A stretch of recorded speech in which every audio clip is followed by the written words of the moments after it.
যদি থাকে নসিবে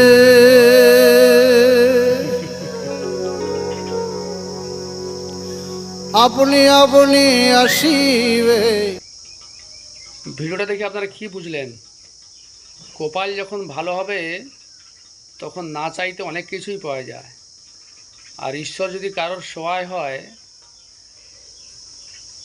এবং ভাগ্য যদি সুপ্রসন্ন হয়, সেক্ষেত্রে আপনি যেটা কখনো আশা করেননি সেটাই হবে। সেক্ষেত্রে ঈশ্বরের আশীর্বাদ একটা বড় দান। আর এই ভিডিওটা তার প্রত্যক্ষ প্রমাণ, যেটা মনুষ্য সমাজেও বিচরণ করে। আজকের ফুটবল খেলাকে কেন্দ্র করে যেটা দেখানো হলো, এটা মানুষ সমাজেও আমরা দেখেছি যে মানুষ না চাইতে অনেক কিছুই পেয়ে যায়। এটাই তার বাস্তবের রূপদান। সবাই ভালো থাকবেন, ধন্যবাদ। পরবর্তী ভিডিওর জন্য।